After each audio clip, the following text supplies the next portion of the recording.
Week 2 in the NFL is here, and today on Sports Around the Bar, we're going to be covering each and every game that's going to be going down this week. As always, I am Jake. I'm joined today by Drew. You all know him. You love him here. Drew, man, we finally made it through Week 1. Are we still dealing with a lot of the fallout from Week 1's kind of overhype and over-analysis of everything that happened?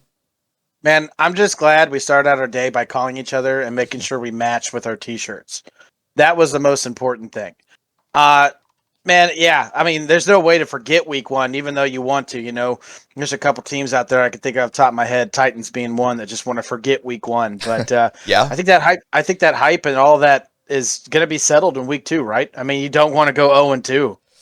No one wants to go 0-2. All I hear is that stat that once you're 0-2, there's only like 30 teams in NFL history that have ever made the playoff. Okay, yep. Great ESPN stat for you. It has no bearing on how good you actually are, especially when you're in a bad division. You know, Green Bay, Tennessee, these teams that had those surprise losses where they looked really bad, even if they lose this week, it's not like that division's running away. Short of maybe Houston pulling off the greatest upset in NFL history and beating the Cleveland Browns this week. I mean, these teams don't have anything to worry about their division. I don't care if they start 0-2. Man, who knows? The Houston Texans could be 17-0 at the end of the year. 13-point dogs. You're taking them this week? We'll get to that action in just a little bit. Let's start first, though, with the Andy Dalton revenge game with Cincinnati going on the road to face the Chicago Bears. Drew, who do you like in this one? Does Dalton get payback for the Bengals moving on from him? I know he wants it. I mean, there's every player, regardless, they say, oh, that has nothing to do with it. I'm just focused on that's all lies. You know, this stuff is personal. It's hard not to be personal. When you were like the face of the franchise and you gave everything you could to that franchise and that team and that city, and they sit there and let you go, of course there's that revenge, right? You got to have it. This is actually a tough game for me, man. I really took a long time to decide who's going to win this game. And one statistic that I really honestly didn't know about that is kind of interesting to me is that Matt Nagy is 9-3 in September. And one of those losses was last week. I want to almost believe that, you know, the Bears can pull it off. And you know, I'm not a big believer in the Bears this year. I think that they're going to struggle immensely going down the rest of this season. And I love the way Cincinnati started out. I'm not gonna lie. I think I'm gonna take Chicago to win this game. Well, they are the favorites at home, but it's only 2.5 points, which means Vegas thinks that if this was going on at a neutral site, the Bears would be about a half-point dog behind the Cincinnati Bengals. It's really interesting. I'm gonna go the opposite direction, though. Watching the Bears in Week 1, they seemed a little disheveled. The defense doesn't seem quite up to par that we're kind of expecting them to be. And then you look at Cincinnati that wound up beating a better team, in my opinion, in the Vikings. I think they have another one on the road here, and despite the Andy Dalton storylines, I just feel like there's too much pressure breathing down his neck, and he's going to come up one play short. I think the Bengals win this one close, but man, I'd almost flip that 2.5-point line. I think the Bengals are going to win this by less than a field goal here. On top of that, Joe Burrow, with all the weapons, seemed like they came out firing against the Vikings. They had the wherewithal, both on defense and on offense, to get just enough done against, like I said, a better team before. I think the Bengals walk away 2-0, and we're talking about who is this Bengals team? Can they challenge the AFC North? Well, let's admit, this is definitely a better defensive line in Chicago than it was in Minnesota. There's going to be a lot more pressure on Joe Burrow in this game. Khalil Mack and the rest of that squad are going to be all after him. I mean, it's definitely a possibility. The Bengals absolutely have all the weapons that could beat this team. So, yeah, I could see it either way, man, but I'm going to take Chicago. And I think Burrow still got sacked like 5 times in that win against Minnesota. So that is going to be an issue. But if they power through the pressure once, I'm hoping they can do it again. We'll see. This is on the Bears' defense, though. If they're going to win this game, to me, it's the defense that has to stop this offense for the Bengals, because I think we both agree this Bears offense isn't blowing anyone out of the water. You know, even though we kind of criticized the Bears offense, I was impressed by them last week. I mean, they played against the number 1 defense in this league. I mean, let's be real. The Rams are going to be the number 1 defense. I mean, they didn't really turn the ball over. As one fumble that Andy Dalton had. I mean, that's pretty good against a really good defense. And the Bengals defense is not that good. No, I agree with that. No love for the Steelers defense, though? This is the Rams far and away? So far, yeah, I think so. I mean, I think the Steelers are a close second. Okay. Let's move on. We'll talk about our second game of the day. The Texans go on the road, as if it wasn't already hard enough, to face the Cleveland Browns, who, coming off that heartbreaking loss in Week 1, Do you think there's a little bit of a hangover from that where maybe they either take it out of the Texans or maybe they don't start as sharp as they should in this game? What do you think happens? It's gonna. I think so. I know this is last year, and it doesn't really matter. Last year was a really low scoring game. It was 10-7. The Cleveland Browns won, but the Browns last year were still a great team, and I think the Texans last year, even though they had Deshaun Watson, I don't know if he was playing that week. I'm not 100% sure. Was still not a great team, and they barely squeaked by a win. The Texans coming off of a high motivated game. They looked really good out there. Knows the Jags. Cleveland, they're hurt. They should not have lost that game on all rights. And that's a Kansas City Chiefs fan telling you that. I don't think it matters how much Houston does and how much Houston is excited about their win. This Cleveland team is angry, and they're going to come out and look really good. I don't think you're going to see a low-scoring game like last year. I think it's going to be a very high-scoring game. After week one, if stats really matter, this is the 4th-ranked offense and the 6th-ranked offense going against each other. I think it's going to be a high-scoring game. Interesting, but are they the 6th-ranked offense because Jacksonville, kind of crapped the bed in week one? That's my question. So I think it's actually going to be lower scoring. This game has a 13-point line, which in the NFL, Drew, absolutely unheard of. You almost never see more than 7. So to see a 13-point line, obviously Vegas is leaning on this. I think the Browns are going to cover that line too. I look at this team for Houston. They shocked the world last week. They kind of put it all out on the line. That was against a Jacksonville team with a rookie quarterback and a rookie head coach. Kevin Stefanski is now moving into his 2nd year. He's got some experience. Baker's been around. This defense in Cleveland will be a lot better, I think, than what they faced in Jacksonville last week. To me, this is going to be a Browns runaway. I think it's going to get ugly early. Maybe the Texans kind of claw their way back into it a little bit to get underneath that 13 points. I just don't see it. I think Cleveland's going to blow them out of the water. I think they're going to look at last week as a huge missed opportunity, and there's going to be a little bit of embarrassment going into this game for them as well. So I'll look for them to put it on the Houston Texans. This is going to be one of those games where it's going to be difficult for me to say, hey, at least the Texans did this, or the Texans won this part of the game. Maybe that's special teams, because I really don't see them winning on offense or defense in this one. So the question is, do you believe in the hype of a great victory last week or the sad loss and revenge of next week? Which one has more momentum going into the week after? Oh, I mean, you never want to be the team coming off the bad loss, but you're definitely more motivated, the team coming off the bad loss, especially when it's against a team like the Chiefs that have been perennially good, and you're like, we had them, and we let them go. You better come out sharp in this one. Like, if I'm the coach, I'm just hammering that all week long.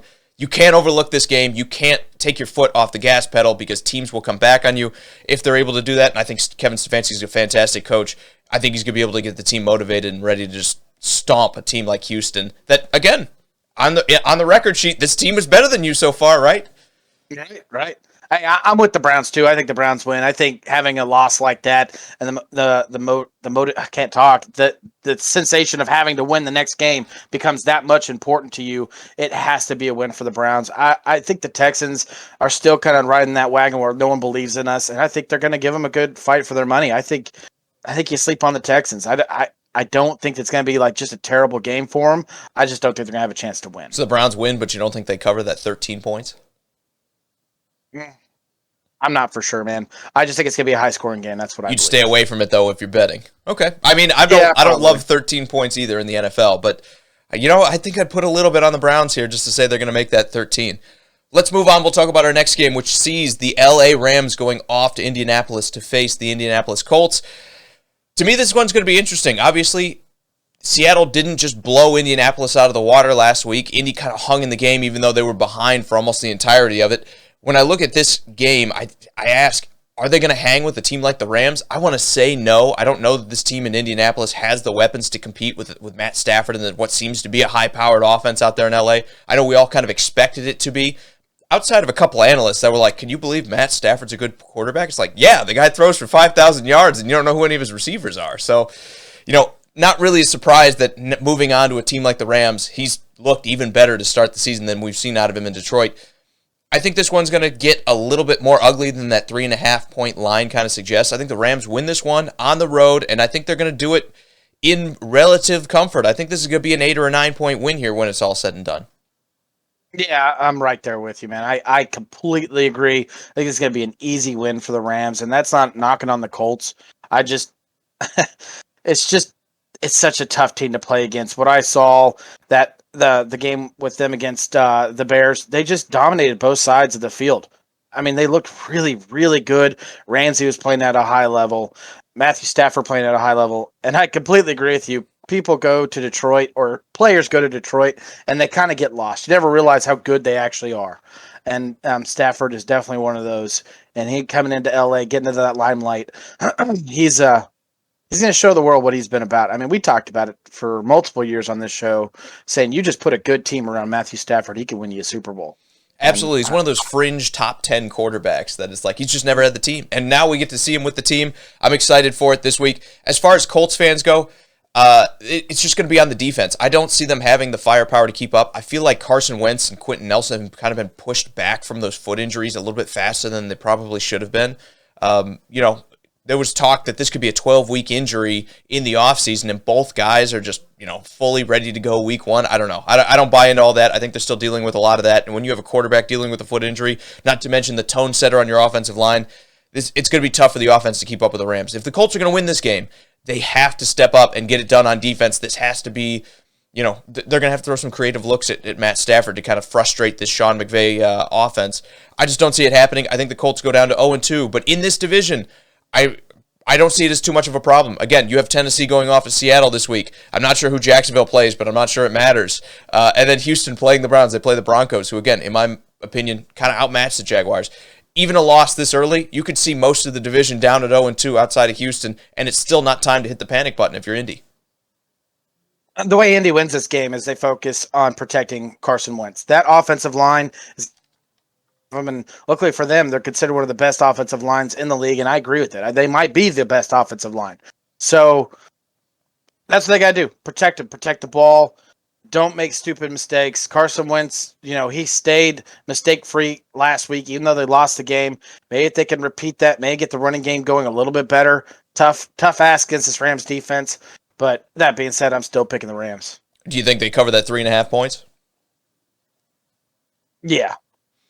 All right, let's move on, and we'll talk about our next game. The Buffalo Bills with an in-division matchup against the Miami Dolphins. Back-to-back divisional matchups, pretty tough for Miami. Do you think they have enough to get it done at home against Buffalo?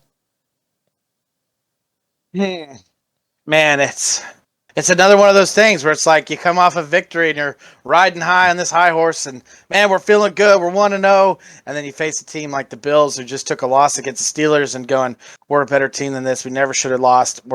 We got to prove the world we're better than this." I mean, you're gonna face a Josh Allen, an angry Josh Allen. I mean, I know I was not the only one that heard that not everyone, but a lot of people were saying that Josh Allen's, last year was just a fluke. He's not really that good. When you say that, these players have a lot of passion and a lot of drive to prove everybody wrong. And Miami, it's going to be tough. It's going to be tough, but I think the Bills win this game.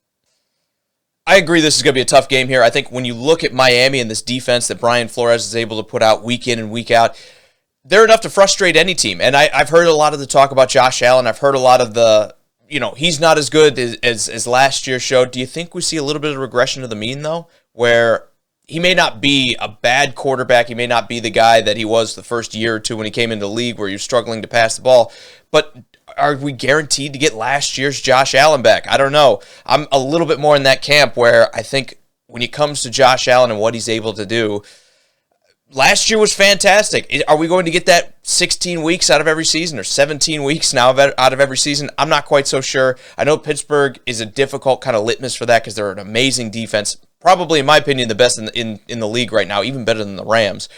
So this is going to be a huge tell-all game for the Bills. Is it back to business as usual from last year, or is this going to be one of those situations where Miami's able to frustrate Josh Allen, and last year was just an amazing run that he was on? Honestly, Go ahead. I'm just saying this is a tough secondary. I mean, if he's going to try to prove everybody wrong and he's going to try to throw the ball, this might not be the defense to throw it on. I absolutely agree. I mean, the Steelers is a tough defense, but talk about one of the best secondaries in the league. That's Miami Dolphins. Just last year, this game was kind of crazy. It went 56-26 Bills. So they outscored them. That happened this year in January. So is Miami kind of still remembering that. I mean, these guys have long memories. They remember teams like that and the beating that they took. Maybe that's what takes Miami and go, hey, yeah, we might be 1-0. Yeah, they might just lost that game, but you guys remember last time we played them? They made us look silly out there. We need to make sure that does not happen again. And maybe this is what Miami needs to push up. And then what if they're 2-0? What if we were all sleeping on Miami? What do you mean we? I think I had them winning 9 games. I mean, you never know. But sleeping on Miami, that's. But yeah, I mean, I think they remember it. I think they remember it a little bit less when it's in division, believe it or not, just because you played them so many times. If this was something where you play them once every 4 years and you're like, man, last time they just absolutely knocked our teeth out, then yeah, I think it would sting a little bit more. But being in division, I think that kind of just that 30 feeling that points, though, man. 30 points. It's a lot, but I think that feeling's already there when it's in division where you're like, we know we have to take care of these guys. We know that if we can beat them and these 2 other teams in our division, we're going to the playoffs regardless of what our record looks like. So I think that's going to ratchet up a lot of the intensity in this game. I'm still picking the Bills to win this one. I think it's going to wind up being close. The line is 3.5 for Buffalo on the road. So Vegas thinks this football team is about a touchdown better than Miami. I think they're going to cover it as well. I think it's going to be closer to like a 5-point win, 6-point win. I'd probably take 5.5 would be my line if I was to set it. But at least as far as the Bills go, if I felt a little bit better about Tua and he didn't just go out and put up like 200 yards against the Patriots, I would say the Dolphins could win this one at home. I just don't believe in the offense, man. And I know they're getting Will Fuller back from his suspension. I still just don't believe this offense is going to be high-powered enough to beat a team like Buffalo for 4 quarters. And I think it also matters how well that Bills defense played. I mean, they played really well against the Steelers. I know we talked about it last show about the Steelers offense, but I mean, that defense looked really good. And if they can keep it going, I mean, if they play anything like they did against the Steelers, I think the Dolphins are going to have issues. I'm also picking the Bills. Let's move on to our next game, which is also an AFC East matchup. The Patriots go on the road to face the Jets. Now, this line, Drew, New England -6.5. I feel like that's pretty comfortable. Is that achievable for a Patriots that's low scoring, struggled last week to put up points against the Dolphins? I don't know. I think I'm going to take the Patriots to win this game outright, and usually I go with my explanation before I go with the pick, but here it is. I think the Patriots win this game. I don't know if they're going to cover 6 points on the road, though. I didn't see it last week. I know Mac Jones looks solid, but they really kind of stalled out in the red zone. Robert Saleh is a great defensive mind as well. I think he's going to have that Jets defense ready to play. I don't think the Jets are going to have enough firepower to keep up with the Patriots at the end of the day, but I did see this as another low-scoring affair for New England that they're going to have to win this game with their defense. I hate picking any kind of rookie going against Bill Belichick ever, regardless who it is. And you know I'm high on Zach Wilson. I like what I saw out of Zach Wilson in the second half of last week. What I'm really concerned about is that rushing game. There was 0 rushing game out of the Jets. And if you're going to protect your young quarterback and allow your quarterback to make some plays against his Patriots defense, you got to be able to run the ball and create the play action plays to be able to happen. And it's not going on. It didn't definitely last week. And I don't think it's going to happen this week either. I don't think this is going to be a blowout. I think it's just going to be a really kind of ugly game all across the board. I believe the Jets defense is decent. I agree with you. The coach and the scheme they could have, he's going to make it a little bit difficult for Mac Jones. I picked the Patriots here, and the only reason I'm doing it is because I will not bet against Belichick against a rookie. Absolutely, and the other point I want to bring up here is just Belichick has always been great at taking away your number one weapon and the way you beat teams on offense. If he's able to do that to Corey Davis, and I don't think there's any reason why he shouldn't, Zach Wilson is going to have to rely on a lot of these other young receivers in this wide receiving core to get the job done. We haven't seen that yet. That's one of the things that I'm watching for Jets fans. I want to see Zach Wilson, when Corey Davis is taken out of the game, is he able to distribute to these new weapons and kind of involve everybody in the offense? It sounds like they're going to have Jamison Crowder in this game, so they will have their number 2 receiver in there. That will help out a lot. I mean, that guy's definitely the security blanket of every quarterback to ever play with him. So, absolutely. I mean, your short-range target is massive in this game as well, because I don't think he's going to have a lot of time to throw against this Patriot defense. Yep, I'm right there with you. Do you like the Patriots to cover that 6-point line? I know you said it's going to be close, so I probably already know the answer, but I'm going to ask you anyway. Actually, I think it's going to be like a field goal. So, no, I don't think they cover it. Okay, moving on. We have an interesting matchup here with the 49ers on the road, traveling cross-country to face the Philadelphia Eagles. Doesn't get much farther away than that. I mean, that's a pretty hefty trip. Drew, are you buying into that road fatigue you get when you make those cross-country trips?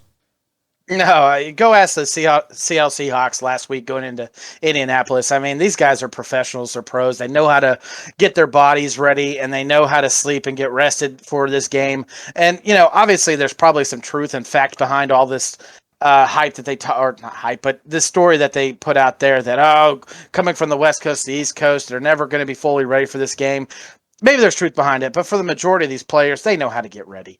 They just know how to get ready. And to be honest, this is one of the toughest games for me to pick. The way that Philadelphia played last week against Atlanta Falcons, they played a lot better than I believed it. I could not believe that this team went out and dominated the way that they did. Also, on the other side of the board, the 49ers looked really good against the Lions until about later in the game when they kind of seemed to take their foot off the gas pedal. I got to go 49ers, but I want to believe in this Philadelphia Eagles team.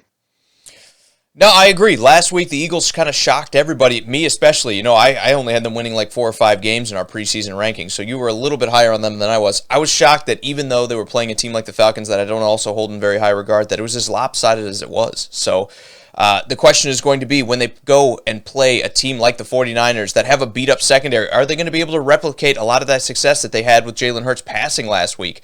I think that's the key to this game. Ahkello Witherspoon is gone from the 49ers.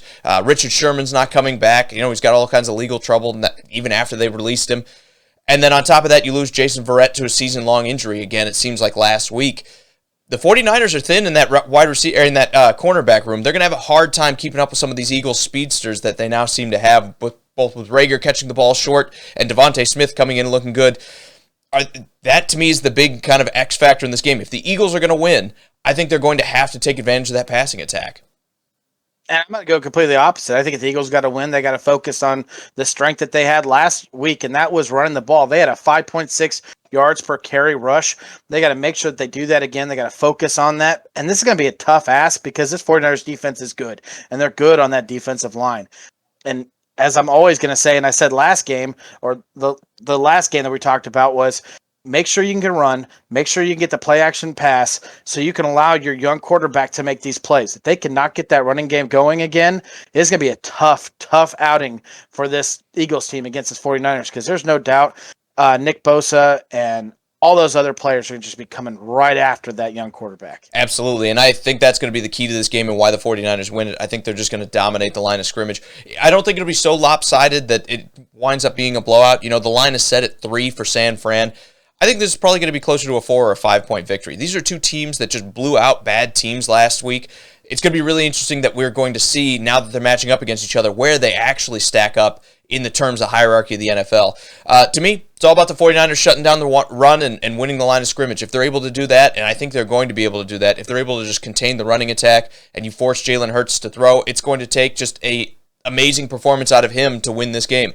The 49ers, I think, offensively, I don't think there's any stopping them from scoring points. They're so creative of an offense run by Kyle Shanahan. They're going to score. The question to me is, do the Eagles keep up? I'm going to actually say yes for a while, but I think ultimately they're going to be somewhere close to 1 score behind the 49ers at the end of the day. So my question to you, Jake, is how much do we see Trey Lance? Not a ton. I think they might use him as a little bit of a gadget when they get to the red zone. Unless this game gets way out of hand like it did in Detroit, I don't think we see Trey Lance at all. I was going to say, because they were in a blowout game, and you only saw Trey Lance for the ball one time, and that was in the red zone. And they started the year saying it's going to be kind of a carousel. They got packages for both, and I think he ran the ball a few times. Don't quote me on that. But, I mean, we didn't see a lot of them. So just kind of wondering, do you think we see it in this week? I don't. I think this is a better opponent that is going to be closer, that they're not going to have the opportunity, number one. I think they might try some gimmick plays that's almost like a wildcat. When they get down into the red zone, or if they need a big third down, if it's like a 3rd and 6, maybe you bring in the running threat to just kind of confuse the defense. I just don't think they're going to have the luxury like they had against Detroit where, we're going to run the score way up and we'll put them in the game. What about you? Sure.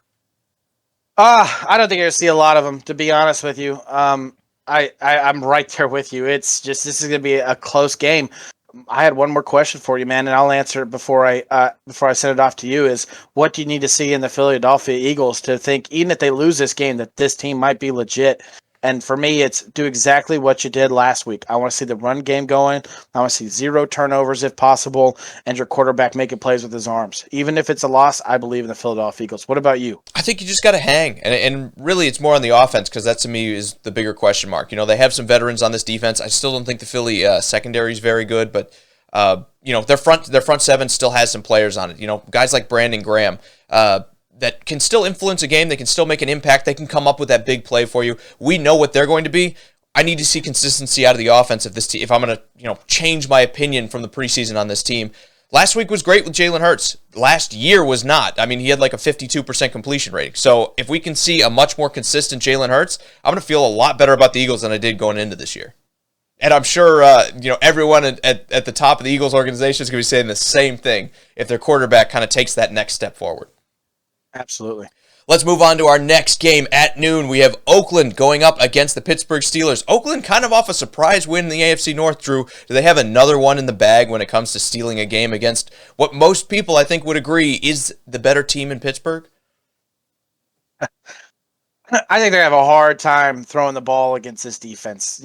Again, if you believe in stats or not, this is the third-ranked offense of Week 1, third in passing. I mean, they were throwing the ball all over that Ravens defense. And to be honest, I don't think that's a knock on the defense of the Ravens.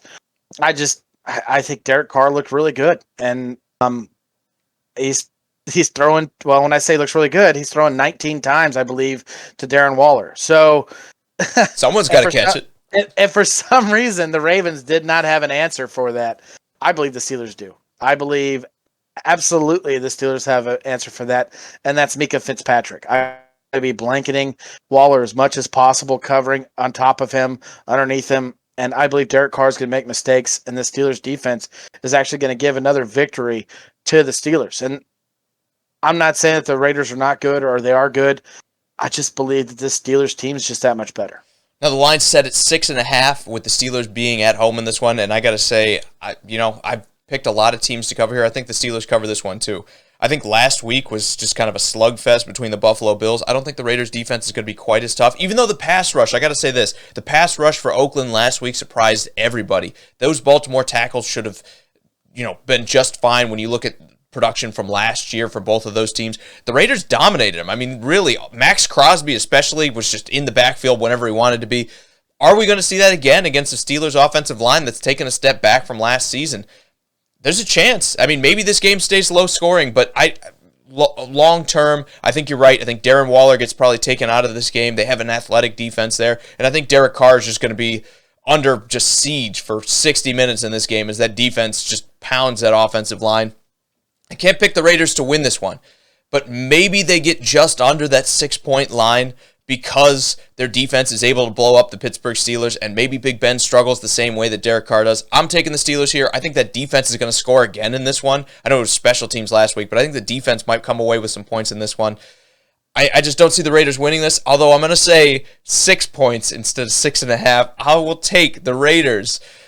I don't think the Steelers are gonna cover in this one, so I'll take the Steelers to win, but not to cover. So what does it take for the Raiders to win this game? Because let's be honest, neither of us picked the Raiders to win Week 1, and they did. So what would it take for the Raiders to win this game? The offensive line playing like way over their heads and just giving Derek Carr the time to throw the ball. Because the big thing about last week is, yes, he threw to Darren Waller, 19 times, like you said. But the offensive line gave him the time to do that. He had some pressure on him. It wasn't a perfect game from them, but they did enough where he was able to distribute the ball. I think those windows get even shorter here in Pittsburgh. Not to mention it's on the road. It's not going to happen, but I think the offensive line just has to play. I'm not going to say shut down J.J. Watt, but virtually they need to shut down T.J. Watt. Yeah, it's going to be a tough question to shut that man down. He's just a machine out there. For me, it's kind of what you brought up, what I brought up. You got to have a different weapon besides Waller. 19 times. I'm pretty sure that's where the stat line was.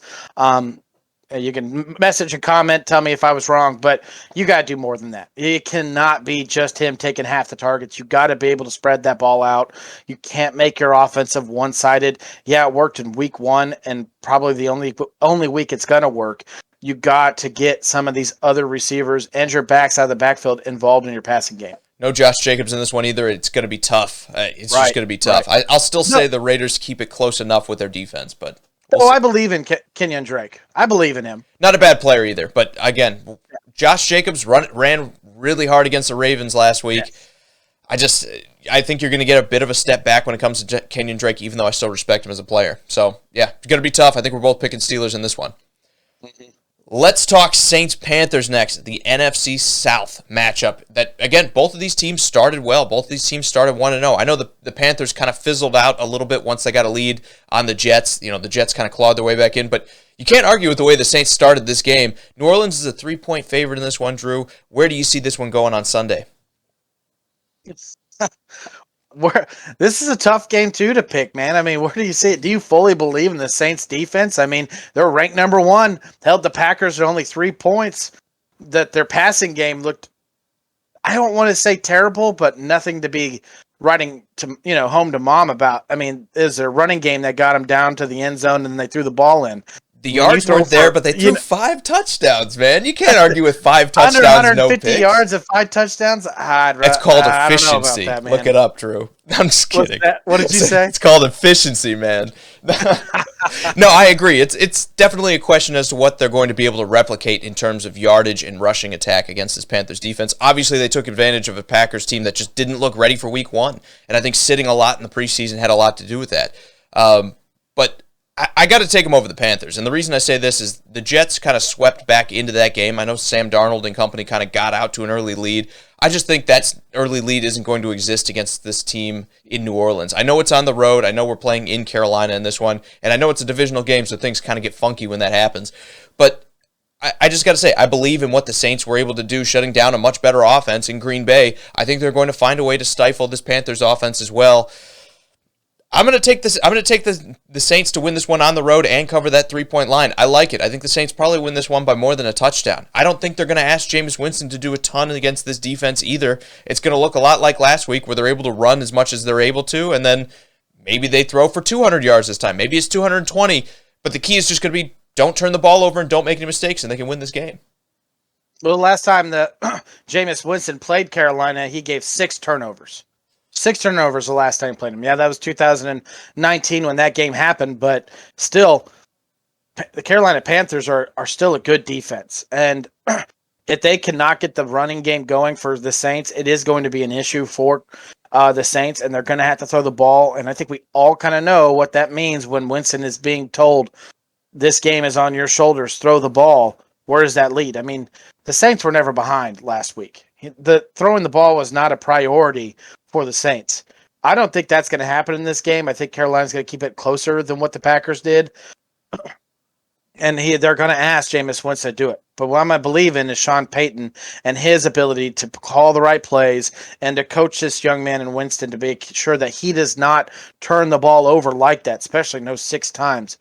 I'm going to pick the Saints also to do this. I believe in their defense. I think they're going to keep Sam Darnold down. I think they're going to keep Christian McCaffrey kind of under 100 yards rushing. Maybe he gets, 100 yards, all-purpose yards, but in rushing, I think they're going to keep him down. I got to take the Saints. I agree. I think I also like your point that a lot of this goes on the scheme that Sean Payton's able to draw up here. I mean, you almost are playing against your own quarterback with Winston because he can throw you out of a game if you let him turn the ball over 3 or 4 times. So it'll definitely be a point to watch in this game. We're both going Saints in this. Do you like the Saints to cover? I missed if you said.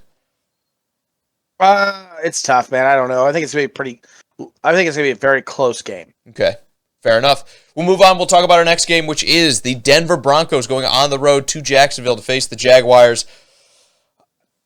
You like what you saw out of Teddy Bridgewater last week, Drew? It was another one of those quote-unquote efficient wins. Yeah, I like what I saw out of them. It's exactly what I said the Broncos need. They need a quarterback that's not going to turn the ball over. That's the reason why Drew Lock is sitting on the sideline and Drew Brees and Teddy Bridgewater is playing. I mean, that's literally the reason why. They need a quarterback that cannot make those mistakes, and that's exactly what Teddy Bridgewater does. And it's not exciting to watch him. I mean, you're kind of like, all right, man, you can throw the ball longer than 10 yards. But I think what really hurts them is the loss of Jerry Jeudy. This is asking Cortland Sutton. This is asking Patrick. That's his name, right? Tim Patrick. Asking him to really step up. Noah Fant. I think Noah Fant's going to have a great game this week. If you picked him in fantasy, be excited that you're starting him.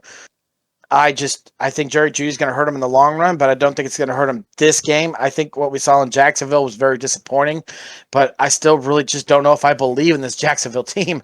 So that being said, I take the Broncos. On top of that, I agree. We saw a resurgence in this Broncos defense. Von Miller looks like young Von Miller again. He was just blowing everything up last week. I think that's going to happen twofold this week against Jacksonville. That, again, one of those teams that just did not look ready.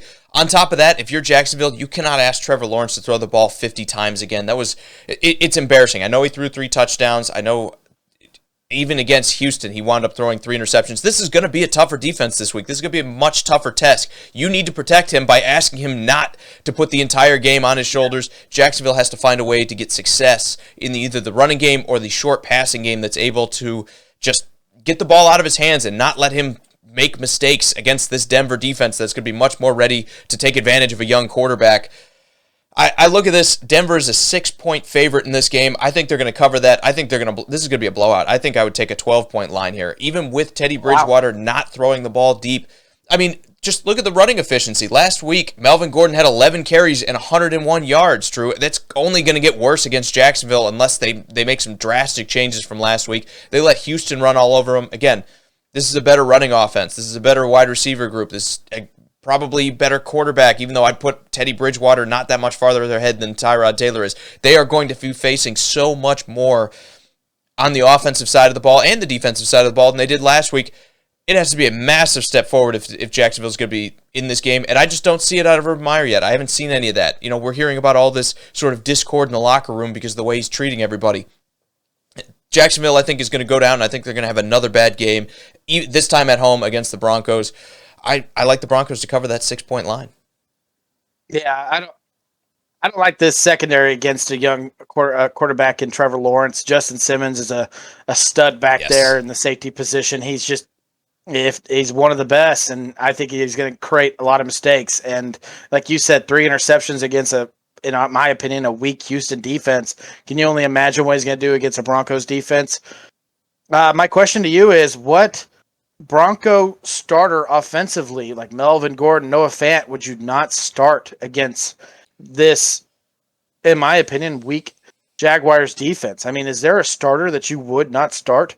You know, outside of Cortland Sutton, I don't know that it'd start a whole lot of receivers just because we don't know where it's going to go. I know even with Jerry Jeudy out, normally this is when you're like, oh, I've got one of the shackles or I got one of the depth guys, especially in those deeper like 14 and 16-man leagues. But I just don't know that it's going to get to that. I think the running game is going to take over for Denver, where they're going to get far enough ahead and they're going to run at will. I mean, last week they had no problem running with Gordon. They had a couple other running backs. I think they wound up running the ball like 35 times. So start Melvin Gordon is what you're saying. Yeah, definitely start Melvin Gordon. Start any of those running backs, even someone like Javonte Williams or something along those lines. Go with any one of these running backs. Feel comfortable with that because I think the Broncos are going to get out in front. The defense is never going to let them get back into it in Jacksonville, and they're going to be able to just eat clock and really pad those stats for those running backs. Don't know that I love the receivers enough because I don't know outside of Cam Sutton. Or Cortland Sutton, forgive me. Outside of Cortland Sutton, I don't know that they're going to spread the ball around enough to make them worth playing in fantasy. So I'd probably avoid them. They believe in Tim Patrick there, so we'll see how that works out. And from a football standpoint, sure, I have no problem with Tim Patrick. I like him too as a receiver. I'm saying fantasy-wise, I don't know that I'm rushing to get Tim Patrick into my lineup. He might be worth a waiver pickup. For sure. Like I said, this just isn't the week. They're not going to be pushed to throw the ball. I don't know that they're going to throw enough to make it worth him for him, but I like the player. Even down the road, if Jerry Jeudy winds up missing a lot of time with that ankle sprain, I wouldn't hate starting him in other weeks. This week, I'd say probably hold off. Just see if Jacksonville can make this a game. Go with somebody else. Before we go on to the next one, and we can, it's just high ankle sprain. He might not be the Jerry Jeudy at all this year. So they're always brutal, and it's always tough because you never know when they're going to come back. I agree, 100%. Even when they come back, never know if they're 100%. Absolutely. Let's move on to 3 o'clock, Drew, because this game, the Vikings and the Cardinals, are the Arizona Cardinals just for real? Is this the team that we're going to get every week that just dominated what a lot of people had as a playoff team in the Tennessee Titans? Are they just that good that the Vikings are going to be walking into a buzzsaw this week in Arizona? I don't think they're going to find an easy outing against the Minnesota Vikings, and that's not saying that the Vikings are better than Tennessee. To me, it all falls on Kyler Murray. As much as I like Kyler Murray and what I think he's going to be when he gets a little bit older, is inconsistency. This guy seems to be very inconsistent with throws. playmaking choices. It seems like you go and you're like, man, that guy just made a great play, looked like a veteran out there, and then the next play, you're like, that was kind of like a rookie mistake. And the last week, when you're looking at the Arizona Cardinals, that defense was creating so much pressure on the Tennessee Titans offense that you never really saw that offense going. I believe that the Minnesota Vikings can create some stuff going against this defense. And it's so hard to sit there and go, well, I'm trying to explain it the best way I can, because I'm not trying to say the Vikings offense is better than the Titans, because I don't know if I believe that either. But what I do believe is the Vikings have played together for a lot longer, in the sense of, do not bring in a piece like Julio Jones. You're not bringing your offensive line back that was hurt last year, and you're trying to put them back together like the Tennessee Titans were. The Minnesota Vikings have a core group that have been together for at least a couple of seasons. Adam Thielen and now Jefferson was a rookie last year, but this offensive line, yeah, you have a tight end that's new with Herndon, but I do believe that the Minnesota Vikings are going to make a difference on offense. So you're going to see this game being real close. It's not going to be a blowout, kind of like last week was with the Arizona Cardinals. But I'm still going to sweep the Arizona Cardinals in a victory here. I hope I made sense trying to put that all together.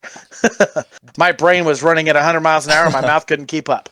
No, it's definitely an interesting game, but I think, again, when you talk about the Vikings, their offensive line, especially in the interior, has not been very good. Outside of O'Neal, really, they're at right tackle. They haven't been good as a unit either. Christian Darrisaw looks like he might miss significant time as well. They're going to be kind of putting a hodgepodge of offensive linemen at that left tackle spot.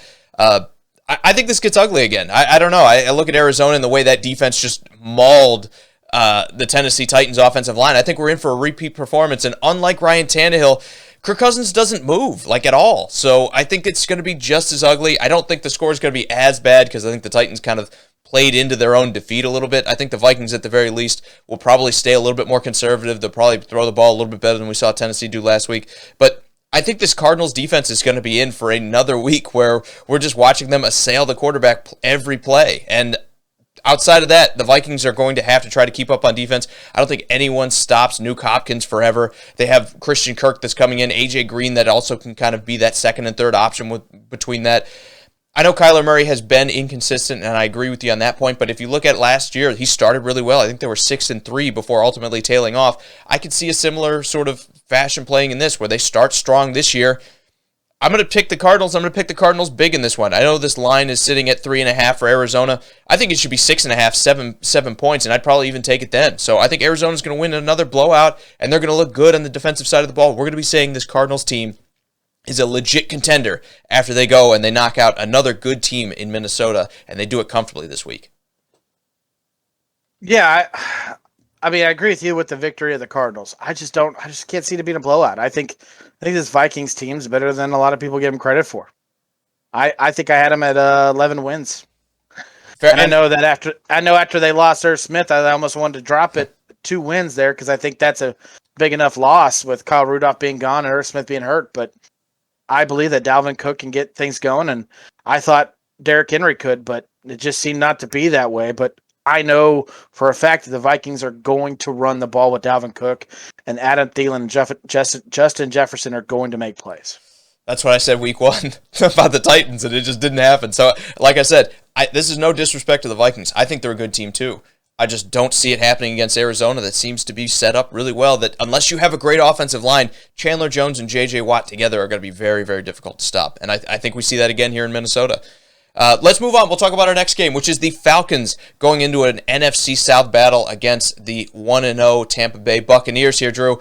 Does it get more lopsided than this? I mean, we were maybe the Cleveland and Texans game, but man, which one of these games, I'm going to start with this question, do you think winds up more lopsided of a scoreline? I think this is the game that becomes lopsided for sure. Start your running backs. Believe in Ronald Jones. I know he didn't do really good for you. I think he's just got I have like a frog in my throat.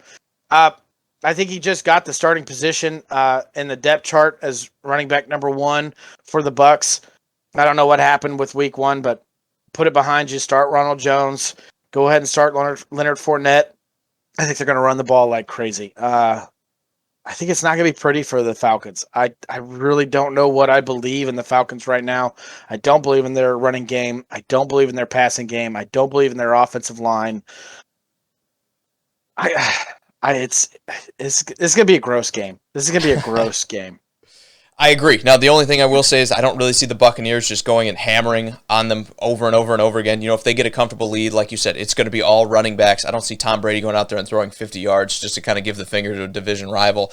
On the other hand, when you look at Atlanta, I mean, they ran the ball 7 times with Cordell Patterson. That, to me, even in week 1, it's like that's just a failure of your GM to really do anything. I know they had Mike Davis come in to be their running back, but this team is just so bereft of talent. They have nobody. You look around outside of Calvin Ridley and a prospect in Kyle Pitts that I know everybody is ready to kind of anoint him as the next great George Kittle or Travis Kelce, the next great elite tight end. It just doesn't always work out that way in the NFL. I mean, the tight end position is one that you usually have to grow into. They don't have any answers in Atlanta. The offensive line was terrible. The defensive line was terrible. The secondary was terrible. Cordell Patterson was running the ball for them. This team has no answers here. I can't pick them. There's a 12.5-point line in this. I love Tampa Bay to cover this one. I think it's going to be just as bad as it was last week for Atlanta, and I don't think any of it's on the coaching staff. I don't think, I'm not pointing the finger at Dean Pease or even Arthur Smith here. There's just not enough talent on this roster to compete. So how can you say, hey, you should have come up with a better game plan when your offensive line can't win against anybody? So I look at this game. I'm with you. The Buccaneers are going to feast in this one. It's going to get ugly. The only question is, do they take their foot off the gas, or do they just keep the hammer down for the entire game? Yeah, the only way the Atlanta Falcons, in my opinion, can win this game is Russell Gage has a great game. He goes out there and plays like a number 2 receiver should, and you see a great run game out of Mike Davis and Cordell Patterson, but I honestly don't like the mix-up between those two. I prefer just kind of one just handling the rock consistently. And to be honest with you, I think you could stop them. I mean, that's the only way is you put enough points up on the board that the Bucs cannot cover that. Because I don't think your defense is going to stop Tom Brady. I don't think your defense is going to stop any of the running game they're going to do. It's literally, can your offense put up enough points? And again, if you believe in stats or not, they were the 32nd worst passing game team in the league in week 1. I think they're going to hold that stat line going into week 3. Let's also not forget the Dallas Cowboys that have a much more respected offensive line looked at this Tampa team and said, we're not even going to try to run the ball. We're throwing all game long. Yeah. What's this going to look like with Atlanta? Not good is the short answer. So, yeah, I'm not even going to tell you a way Atlanta's going to win this game because I don't see it. It's going to take like special team scores. It's going to take mistakes out of Tampa like we saw last week against Dallas. But we saw that last week against Dallas, and they overcame turnovers, sloppy turnovers. Yeah. It's just not going to happen in Atlanta. Right. And the last little thing, Tom Brady is 8-0 against Atlanta Falcons. It's about to be 9. He's not going to need to overcome a 28-3 deficit in this one. Moving on to 325. We won't harp on that one forever. We can keep it simple, Drew. Let's talk about the Cowboys going on the road to face the Chargers. In my opinion, a really interesting game when you talk about these two teams. I thought the Chargers were going to look a little bit better on offense. I know you can throw the Justin Herbert stat line at me, but at the end of the day, they still only put up 20 points against Washington. And then you had the Cowboys that challenged with the Buccaneers. Is this game going to be close, or do you see one of these teams getting away with a bigger victory in this one? This is another one of those games that's really tough for me to pick, man. And there's tough games to pick this week. I want to believe that the Dallas Cowboys realized that their mistake was that they did not control the time on the clock. They did not control the game by running the ball with Zeke Elliott and just holding the ball, not allowing the other offense to get on the field. And I think that's exactly what they got to do against this Chargers and team. And if they can do it, I'm going to put a win for the Cowboys.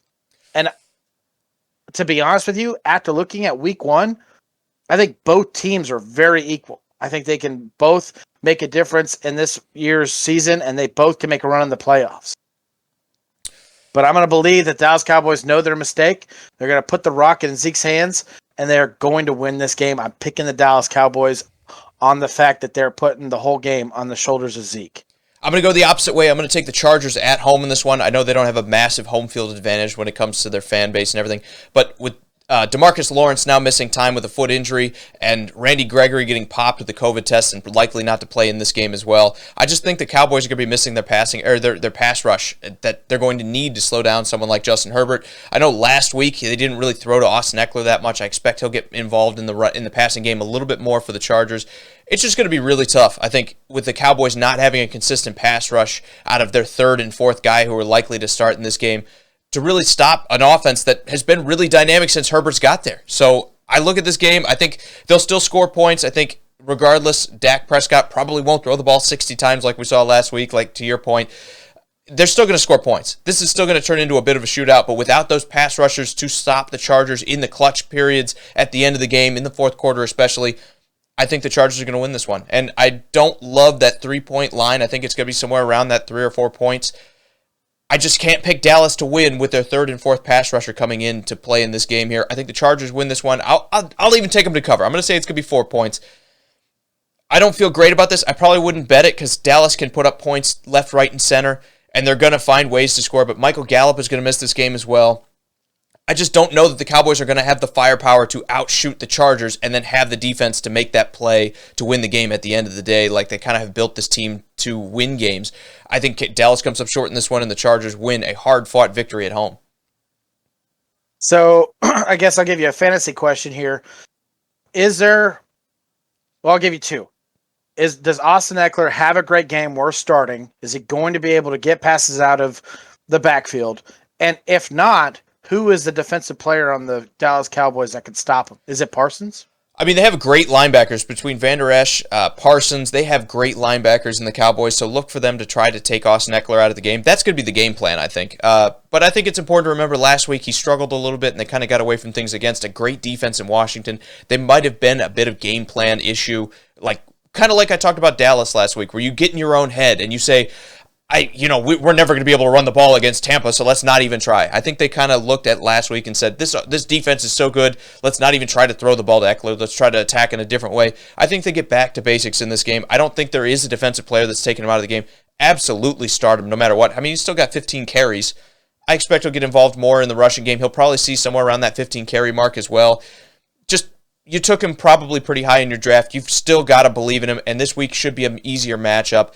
Start Austin Eckler. Don't look back. Look for him to probably catch the ball 6 to 8 to 10 times like he usually does, and he'll be back to the races again. If you're playing non-PPR, I don't know why you reached to get Austin Eckler in the first place because that is his bread and butter. But regardless, no pass rush out of the Cowboys this week. You should have more time for him to set the ball up when the receivers are covered. Play him anyway, no matter what, but especially in those PPR leagues, get Austin Eckler in your fantasy team. I completely agree, 100%. Let's move on and talk about what might be the worst train wreck. I know we talked about 2 games already that were likely to get out of hand. Does this Tennessee team look any better than it did last week, Drew? Because, man, there are a lot of people here in Nashville that are looking at this game saying, we have to go on the road to the West Coast to face the Seahawks. Not an ideal start to the season for a team that a lot of people had high hopes for this before the season started. Just thank God you play in the AFC South. Yeah. Man, it's gonna be a tough outing. This is a year plus almost 2. What? I'm trying to think how long it's been. COVID's got me all fogged up. This is the first time Seattle's gonna be playing a home game with the 12th man there. It's been over a year since they've had fans in the crowd. The way Seattle played last week was amazing. Russell Wilson looks just incredible like he always does starting out a season before he gets all banged up because his offensive line can't protect him. I'm sorry you guys have to play the Seattle Seahawks in week 2, man. Seahawks win this game.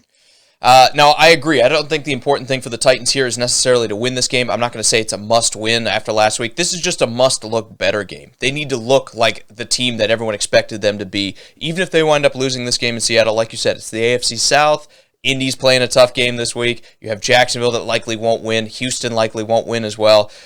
They just need to come into this game and look better. Even if they start 0-2, and Indy finds a way to pull off a win this week against the Rams as well, this team just needs to get back to basics and get back to what made them better. The offensive line especially needs to play better. I think the Seahawks, with this young defensive front, is going to be a different style of challenge, but still a challenge for this offensive line coming out of a terrible performance in week 1. As long as the Titans look better, I think that's fine. I'm going to pick them to lose this game here as well. I don't love that Seattle 6.5 line because Seattle's one of those teams that when they get ahead, they really just don't put their boot on your throat. They just like to run the ball and kind of grind clock. I don't love that 6.5 point line, so I'll take the Seahawks to win, but not to cover that 6.5 point line. I think the Titans look a little soft, or look a lot better, I should say, than they did last week, and they get over some of their problems. Now, Drew, let me ask you this question here. Yeah. If the Titans look just as flat as they did before, does that take them out of the running even in your mind for the playoff spot with as weak as the AFC South is, or is there still time to recover from a second bad showing for them? Well, luckily the NFL did you guys a favor, and they created one more game this season in the NFL for you. So you got, after this, one more to lose. 15, yeah, you got 15 more games to figure out what's going on. I'm gonna stay with what I said during the offseason. This Tennessee Titans team is incredibly talented. They have the roster to win their division, to go into the playoffs, and even make a Super Bowl. And I'm going to stick with it. I think it's, for me, because you're playing the SC South, if you're talking about like 0-6, 6, yeah, you're probably out of the running. But until you get to that point, I think you guys are going to be fine. You play in a division where, as much as you don't want to see it, if you're 11-6, and you can still win the division, or even 10-7, you could still win this division. In my opinion, it's not where you want to be. You should be closer to 13-14 wins. I think that's how talented this team is. I'm gonna leave it with another fantasy question, man. What is a must start in the Titans offense? I know outside of Derrick Henry, because you took him so high, you probably took him number one. Right. Who is a must start? Out of the Titans offense, the crazy thing is nobody until we see it. I mean, Julio Jones and A.J. Brown in this Todd Downing offense didn't even see a target until late into the second quarter last week, which is just embarrassingly bad. I think that turns around.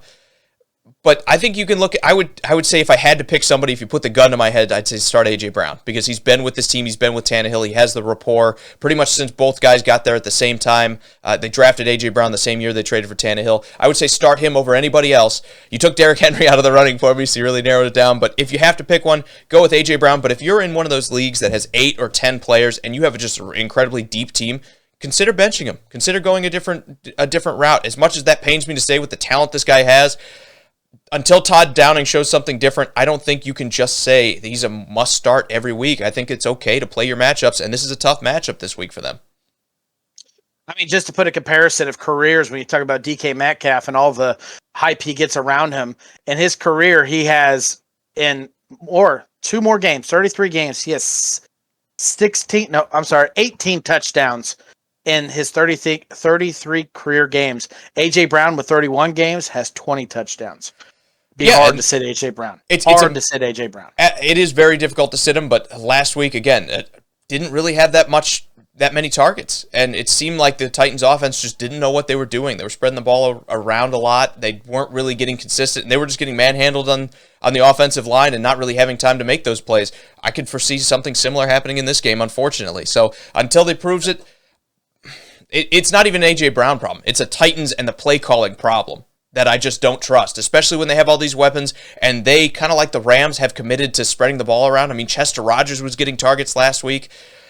It's just very difficult for me to tell you, hey, start A.J. Brown and don't even think about it, especially if you're in one of those deeper leagues where you have a deeper roster than some other teams, or than some other leagues do. So I love the player. Kind of like I was talking about with the Broncos earlier, love the player from a football standpoint. You love to have him on your team. From a fantasy perspective, though, maybe consider your options. That's all I'm saying.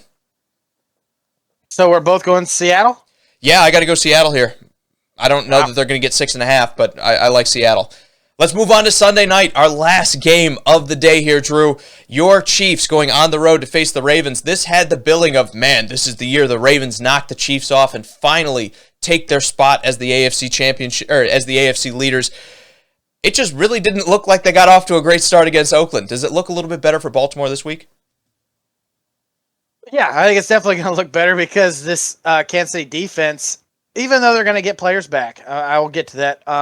Seems like they had a hard time stopping anybody on that Cleveland Browns team. It didn't matter which route they go, if it was Chubb or Kareem Hunt or anybody of their receivers, it seems like everyone was making moves and being able to make plays. Now, Kansas City does get Matthews back. They do get Clark back. So there is going to be a difference, but there's also a difference in quarterback schemes. When you had Baker Mayfield, he's not going to be running the ball as much as like someone like Lamar Jackson, who's just incredibly fast out there. It's going to be a different change for Kansas City to be able to make that scheme for that defense to affect this kind of play. But Baltimore's going to look a lot better. I mean, Baltimore didn't look terrible. I mean, they lost in an overtime, It's not like they were just getting blown out. Right. But this is going to be a high-scoring game. I think they got it set at like 55 points combined. I mean, to be honest with you, I'd almost take 65. I think this is going to be an incredibly high-scoring game. I think it's going to be ugly for Kansas City, and then they're going to do Kansas City magic, man. I mean, it's just Patrick Mahomes. It's going to be like going into the fourth quarter down 2 touchdowns, and somehow we win by 2 points. I mean, it's ugly, but it seems like that's what Kansas City does. I got to take Kansas City here. I'm going to go the opposite direction, not in my choice, but I think this game gets ugly. I think the Chiefs are actually going to wind up blowing out the Ravens in this one. And the reason I say that is if you look at the tackle play from the Ravens last week, it was bad. I mean, Oakland, who last year couldn't get any pressure on the quarterback, came in and owned these tackles. I think Ronnie Stanley also sustained an injury in that game. I don't know that he's going to be active in this one. Drew, I look at this and I say, if you come in and you're not able to protect Lamar Jackson and let him throw against this Chiefs team, you're just going to have a hard time keeping up with all the points that are going to go on the board. I know they lost a close game that went to overtime with the Raiders, but if you're talking about winning the AFC, if you're talking about knocking off the Chiefs, that's one of those games that you need to look a lot better in playing against a team like the Raiders. I just don't see it. I think the Chiefs are going to score, and it's going to be difficult for the Ravens to keep up pound for pound like you have to. I agree your over-under is at 54.5. So I think there's going to be points on the board. I think the Ravens ultimately kind of score once the game is out of reach. But I think this one's just going to be KC all the way, and for the simple fact that if you can't give Lamar Jackson the time to make plays, even though he can run and he's great with his feet, if you let this Kansas City defense get back there and not really let him throw the ball and you make him one-dimensional, you're just not going to keep up with Mahomes long-term. And I think this is going to be one of those games that Kansas City beats that 3.5-point line even on the road and, keeps their spot as just that team that the Ravens cannot seem to come away with a win against. So I'm going to go Kansas City here. I'm going to ask you this too before we move. Before we wrap up the show. I want to ask you, with Kansas City, what is the one weakness that they have to get under control? Otherwise, they're going to wind up blowing this game. Oh man, that's tough. I mean, besides the trio of Mahomes, Hill, and Kelsey, I think the whole entire team almost has a weakness. Wow. It's going to be the run game. If we plan on winning this game, we have to be able to stop the run game. And if the Ravens were coming in fully healthy with like DK Dobbins and Gus Edwards, I would probably be kind of nervous about it. But I'm not trying to knock on Williams, not trying to knock on Latavius Murray, but it's going to rely on controlling Lamar Jackson. If that guy's not running for 100-plus yards and not turning the ball over, I think Kansas City can win this game. But if you let Lamar Jackson turn the game into what he wants it to be, I think it's going to be a very tough outing. So if I had to choose something, I think it's going to be the defense and stopping the run. And, that's obviously everyone knows I'm a Kansas City Chiefs fan. So it's not like I'm going, oh, everything's terrible around the Kansas City except these three. But when you watch these games play in and play out like I do, like it is so tough not to be angry at everybody else when those three look so good. It's I'm sure back in the day with the Lions fan, when they watched Barry Sanders run the ball, they're like, man, he is so good. And then you're like mad at the rest of the team for being terrible. I think I'm kind of like hindsighted with that, Jake. Mm-hmm. So it's kind of hard for me to answer that question, but I definitely think it's the run defense. Fair enough. All right, guys, that was a great wrap up of everything going on this week and today on Sunday. Drew, I'm going to ask you final thoughts here. What's going to be the game of the week for you? It might be Sunday night. It honestly might be Sunday night. The Ravens could keep this game close. They don't get blown out like you predicted. It could be Sunday night. I actually agree. Going up and down this list, I think there's going to be some good games. I couldn't take Jacksonville, or I couldn't take Houston versus the Browns. That's not going to be my game of the week. But there's going to be some interesting matchups here this week. But I think there's a lot of blowouts as well. When it comes to just pound for pound, they picked the right game to be on Sunday night. I'm going to go with the Chiefs and Ravens as my game of the week as well. Let's hope that some of this action winds up closer than what we were thinking. Teams like the Falcons, teams like the Texans, maybe they surprise us a little bit and they bounce back in week 2. But guys, it's been a great show. Thank you so much for sticking with us. Drew, as always, man, it's been great. Do you have any final thoughts before we get out of here? No, we just appreciate you guys watching our show, and we're going to read all the comments and hopefully respond to every single one of you. Absolutely, guys. It's been great. Enjoy all the action today, and we will see you again on Tuesday. See ya. It's still hard as fuck closing these out. I don't know. I haven't gotten the rhythm of ending an episode. It's all good, dude. It happens.